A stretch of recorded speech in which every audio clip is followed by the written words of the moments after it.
Hello friends, welcome to my channel Sahu science classes. तो hello friends, आज की video बहुत ही ज़्यादा इम्पोर्टेंट होने वाली है क्योंकि आज की वीडियो में हम प्रकाश वैद्युत प्रभाव व उसके द्वारा आइंस्टीन के व्याख्या को समझने वाले हैं। आइंस्टीन ने जो 5 नियम दिए थे और आइंस्टीन ने जो व्याख्या की थी प्रकाश वैद्युत प्रभाव की और अपना सूत्र दिया था, उस इक्वेशन को भी पढ़ेंगे। तो आइए आज की वीडियो शुरू करते हैं बिना टाइम वेस्ट किए हुए, क्योंकि आज की वीडियो का ये जो क्वेश्चन है, जो टॉपिक है, वो बहुत ही ज़्यादा इंपॉर्टेंट है और आपको अपने एग्जाम में देखने को जरूर मिलेगा। तो देखिए, सबसे पहले आपको समझना है इलेक्ट्रॉन उत्सर्जन। इलेक्ट्रॉन उत्सर्जन क्या होता है? समस्त धातुओं में कुछ मुक्त इलेक्ट्रॉन होते हैं। आपको पता है सारी धातुओं में क्या होते हैं? मुक्त इलेक्ट्रॉन होते हैं। इन इलेक्ट्रॉन को धातु पृष्ठ से निकलने के लिए किसकी आवश्यकता होती है? ऊर्जा की। और धातु से इलेक्ट्रॉन निकालने की इस प्रक्रिया को क्या कहते हैं? इलेक्ट्रॉन उत्सर्जन कहते हैं। आ गई मेरी बात समझ में? इसके बाद है प्रकाश वैद्युत प्रभाव। अब इसको समझ लो। प्रकाश वैद्युत प्रभाव क्या होता है? जब किसी धातु की सतह पर उच्च आवृत्ति का प्रकाश डालते हैं तो धातु की सतह से इलेक्ट्रॉन उत्सर्जित होने लगते हैं। आप इस डायग्राम को मत देखो, ये डायग्राम किसी और किसी और पर्पस से, वो मैं बाद में समझाऊंगा।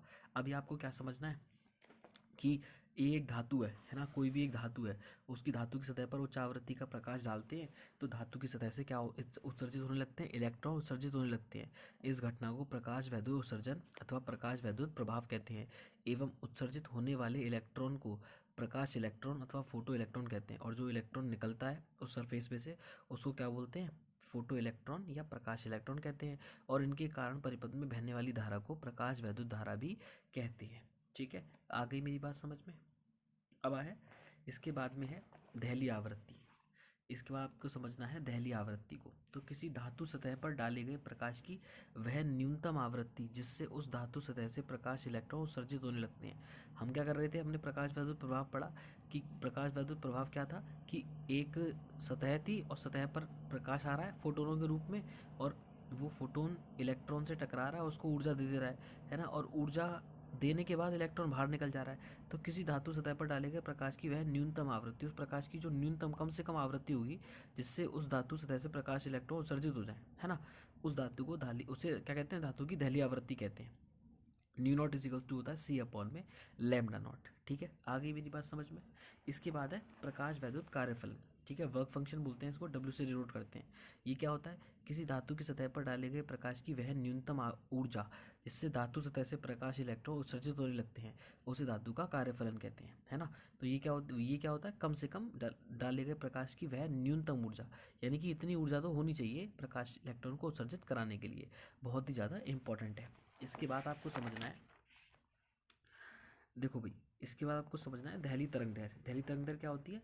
आपतित विकिरण की वह तरंग दैर्घ्य जो किसी धातु की सतह से प्रकाश इलेक्ट्रॉन उत्सर्जित करा सके, उस धातु की दहली तरंग दैर्घ्य कहलाती है। Lambda naught equals to c upon nu naught formula होता है। इसके बाद आपको मेन चीज समझनी है आइंस्टीन की। आइंस्टीन द्वारा प्रकाश वैद्युत उत्सर्जन के नियमों की व्याख्या एवं प्रकाश वैद्युत समीकरण। ठीक है, इसको समझना है ध्यान से। क्या? आइंस्टीन द्वारा प्रकाश वैद्युत उत्सर्जन के नियमों की व्याख्या एवं प्रकाश वैद्युत समीकरण, ये मोस्ट इंपॉर्टेंट है। ये आपको अपने एग्जाम में देखने को जरूर मिलने वाला है। क्या है? इसकी व्याख्या आइंस्टीन ने प्लांक के क्वांटम सिद्धांत के आधार पर की। कैसे? जिसके अनुसार, प्लांक के क्वांटम सिद्धांत क्या कहता है? जिसके अनुसार प्रकाश किसी धातु सतह पर ऊर्जा के छोटे छोटे पैकेटों या बंडलों के रूप में गिरता है। प्रकाश जो होता है वो ऊर्जा के छोटे छोटे पैकेटों या बंडलों के रूप में गिरता है, जिन्हें फोटोन या क्वांटा कहते हैं। एवं प्रत्येक फोटोन की ऊर्जा एच न्यू होती है। जब कोई फोटोन धातु सतह पर गिरता है तो वह अपनी संपूर्ण ऊर्जा को धातु के भीतर उपस्थित किसी एक इलेक्ट्रॉन को स्थानांतरित कर देता है और उसका स्वयं का अस्तित्व समाप्त हो जाता है। तो उन्होंने बताया, क्या बताया था प्लांक ने, कि उसके आधार पर जो धातु सतह पर ऊर्जा के छोटे छोटे पैकेटों या बंडलों के रूप में गिरता है, जो प्रकाश गिरता है, जिन्हें हम क्या कहते हैं? फोटोन कहते हैं या क्वांटा कहते हैं। और प्रत्येक फोटोन की जो ऊर्जा होती है वो एच न्यू होती है। क्या होती है? ई इजिकल्स टू एच न्यू। जब कोई फोटोन धातु सतह पर गिरता है तो वह अपनी संपूर्ण ऊर्जा को धातु के भीतर उपस्थित किसी एक इलेक्ट्रॉन को स्थानांतरित कर देता है।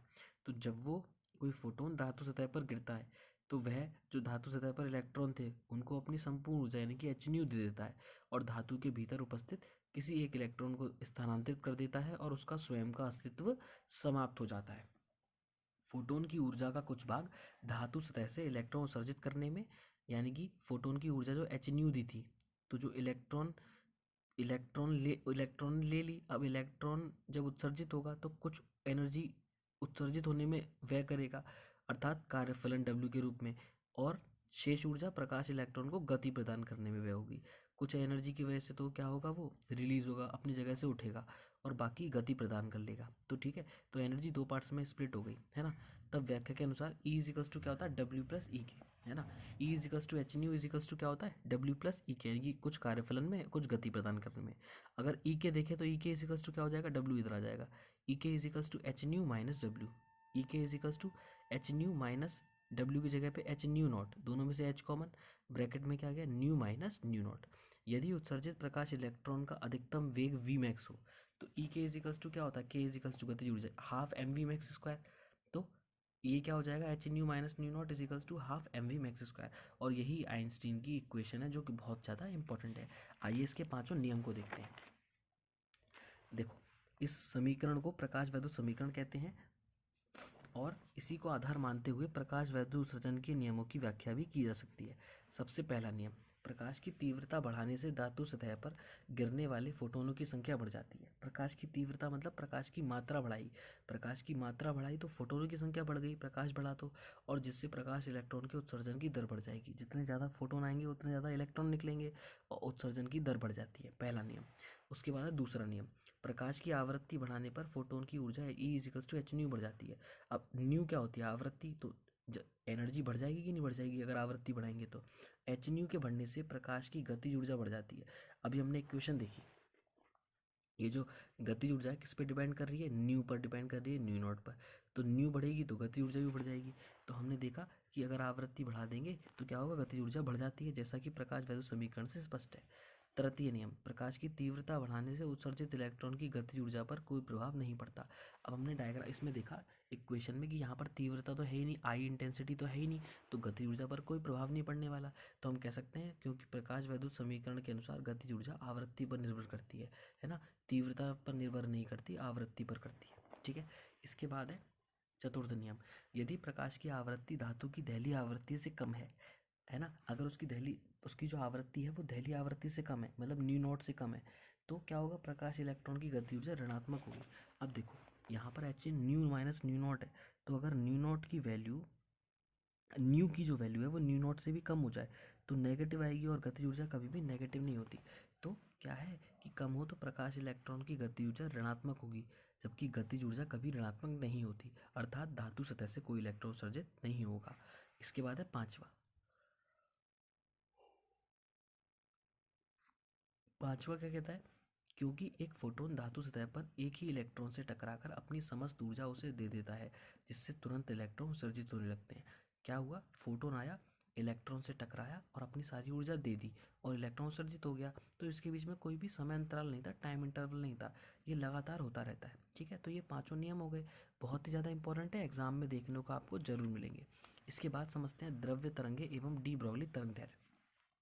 फ्रांस के वैज्ञानिक डी ब्रॉगली के अनुसार दोहरी प्रकृति न केवल प्रकाश में होती है बल्कि द्रव्य कणों में भी होती है।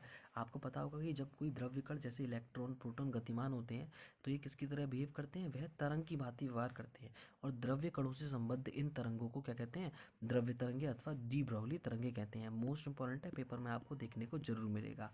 इनकी तरंग दैर्ध्य को डी ब्रॉगली तरंग दैर्ध्य कहते हैं। अब प्लांक के क्वांटम सिद्धांत के अनुसार देखें, E इजिकल्स टू क्या है, एच न्यू, है ना, E equals to h nu. और आइंस्टीन के ऊर्जा समीकरण के अनुसार देखें तो E equals to m c square, अगर इन दोनों को बराबर रखें तो m c square equals to h nu हो जाएगा। पर हम जानते हैं न्यू इजिकल्स टू क्या होता है, सी अपॉन लैम्डा, न्यू की जगह पे सी अपॉन लैम्डा रख दिया तो क्या हो जाएगा, m c square equals to h c upon lambda, c से सी कैंसिल, है ना, लैम्डा उधर गया, एम इंटू सी नीचे आ गया, तो लैम्डा इजिकल्स टू क्या हो गया, एच अपॉन एम इंटू सी। अब यहाँ पर सी क्या है, प्रकाश की चाल है, अर्थात फोटोन का संवेग क्या हो जाएगा, P equals to m into c, यानी कि द्रव्यमान गुणा में वेग, तो लैम्डा इजिकल्स टू हो जाएगा एच अपॉन पी। यही डी ब्रॉगली तरंगदैर्घ्य का समीकरण है। तो देखा, आज की वीडियो में हमने इस चैप्टर को बहुत ही शॉर्ट तरीके से किया, एक दो चीज़ें और बची हैं उसको नेक्स्ट वीडियो में देख लेंगे। तो अगर आपको वीडियो अच्छी लगी हो तो लाइक कीजिएगा और फ्रेंड्स के साथ शेयर कीजिएगा। ऐसे ही मोस्ट इंपॉर्टेंट वीडियोज़ के लिए चैनल को सब्सक्राइब कीजिए। मिलते हैं बहुत जल्द नेक्स्ट वीडियो में। Goodbye guys.